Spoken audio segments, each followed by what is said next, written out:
Hello there, Early Childhood Education International Community. My name is Bettina Atwill. Hello there, everyone. Hello there. Once again, I want to say hi and welcome to the Early Childhood Education International Group. To those of you who have just come in, my name is Bettina Atwill, and I'm here performing live to all of you or talking live with all of you from country. I'd first like to pay my respects and acknowledge the Wadawadong people, the past, the present, and the emerging custodians of this land. I'm always really thankful about being able to live in this land for this part of my life because it's always there's always something new when I get to learn from the oldest living culture. The Aboriginal people are people from the oldest living culture in the whole entire world. And it's amazing when we listen to a bit of their dreaming stories or get to know the land a little bit more. And then we start to realize and appreciate how amazing not only is this place, but this how culture can be passed on one generation through another through the oral history, through the arts, and how we can learn from all of that. So the biggest thing I'm learning a lot about is managing land, managing nature, learning to live with nature, learning to love nature, and to learning to live in and with nature. So that's kind of been the bulk of my research as an educator, as a teacher. I've been working with children from the early years all the way to children in the middle school years and secondary school. So I've lately been thinking and testing out my theories and play theories and outdoor learning with the older children in the later years. And there's one thing that I've learned the past 27 years of learn, working with children from 0 to 15 years old is that children respond best, or learners respond best, when we present them with open ended learning resources. And this is something I've been very passionate about. I've been exploring this because there are like thousands of open ended learning resources. It's just about knowing which is the perfect one for you and what you would want to use. So, first of all, let's define it. What is an open ended learning resource? To me, an open ended learning resource is resource that a resource that can be engaged by a learner in multiple ways. So a learner can touch it, a learner can look at it, a learner can listen to it, a learner can probably throw it, a learner can squeeze it. So there's multiple ways of engaging with this one resource. So why is this important? The reason why I find that it's very important to be able to offer open-ended learning resources with learners is that learners their learners can be very diverse. We never know who, what, or why a learner does something fully, and we have to acknowledge that. So we've got to acknowledge that we will always meet other children who come from a diverse range of backgrounds, whether it's culturally, whether it has to do with their age, whether it has to do with their gender, or maybe it's neurological diversity, where children are wired in a certain way, certain thought pattern that is not familiar to us and that we don't really know about it. And the truth is, we can never fully know diversity until we immerse ourselves in it as well. So that's the beauty about open-ended learning resources, because you don't really know the range of diversity of children you're dealing with fully, because there's no way of really knowing that. And when you present an open-ended learning resource, it offers an invitation, no matter what the learner's feeling, thinking, what age the learner's at, what season of life the learner is in. There's always going to be there's always going to be a happy medium with that invitation. So what's an example? An example of an open-ended learning resource would probably be something like a ball. So this ball is a great example of an open-ended learning resource.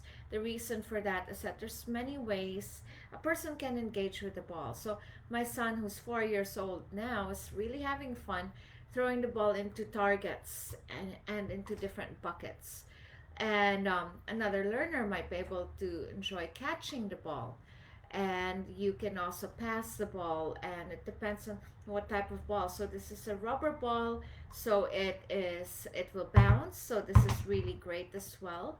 And then ball, it really depends. So you should never underestimate how a ball can have so many versatile ways of engaging with.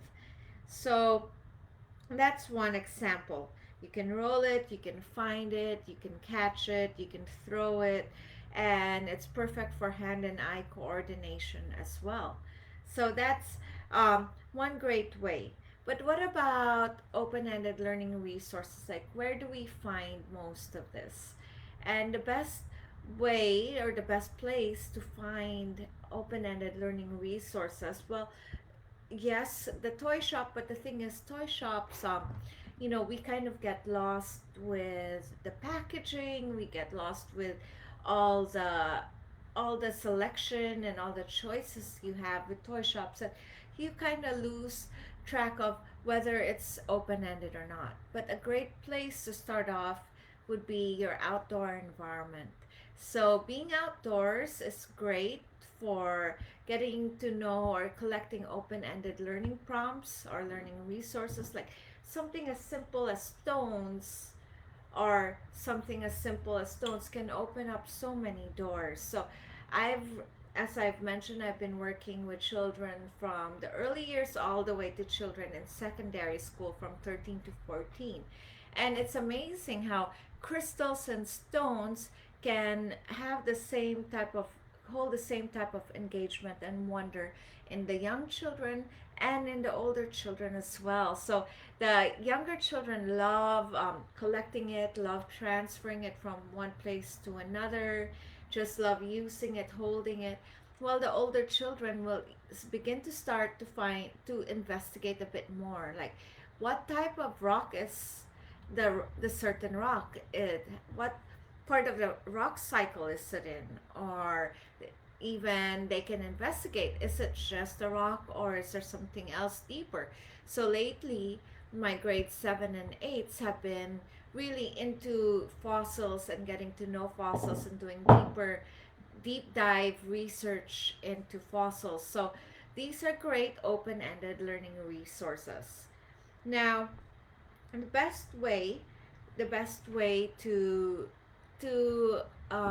share these learning resources is to just have a go outside and look at what's out there. You'll be surprised what you can use with like a simple stick can have so many learning opportunities. It really depends on what season of life that learner is. Like for example, um, when my daughter for fairy international fairy tea party made fairy wands, while my son began to really enjoy putting them together and weaving through a string through this to the sticks to make one strong stick. So there's that whole concept of strength and durability and using all these loose parts and creating into something else. So that's what open-ended learning is, and it allows a learner to use their agency, use their sense of choice, use their voice into being able to dictate how they want their learning to go and what they can do and how they can engage with a certain learning material. So I really love love giving these prompts to the children. However, it does take some sort of like amount of energy to prepare and to think of, and the first thing we need to do is always think of their interests and where they are at that moment, and then you think about the resources that you've got on hand. But I guess a takeaway here is to just start and start to have a think, do a brainstorm of the different open-ended learning resources you've got on hand already, and brainstorm your learners or the children you're learning or working or living with, and try to brainstorm what their interests are, and then you'll realize that you've got more than one open-ended learning resource at your fingertips. So yeah, that's my tip for now. And at the end of the month, I will be hosting a webinar on open-ended learning and the STEAM approach: science, technology, engineering, arts, and maths. How we can use the STEAM approach and open-ended open-ended learning to create a more positive, fun learning environment for children, and how they can connect with nature. Okay, everyone. So if you're watching this live right now, come and say hi. If you're watching the replay, come and say hi anyway and tell me what you think. If you're watching from Wadawadong country, or if you're watching from any part of Australia, come say hi. If you're watching from any part of the world, come and say hi and let me know what you think about open-ended learning. Is this something you practice a lot? Is this something you want to know more about? I'd love to know what you think. Okay, everyone. I hope this weekend suits you well and you enjoy the beautiful weekend and get as much rest as you can and enjoy open ended learning. Take care now. Bye.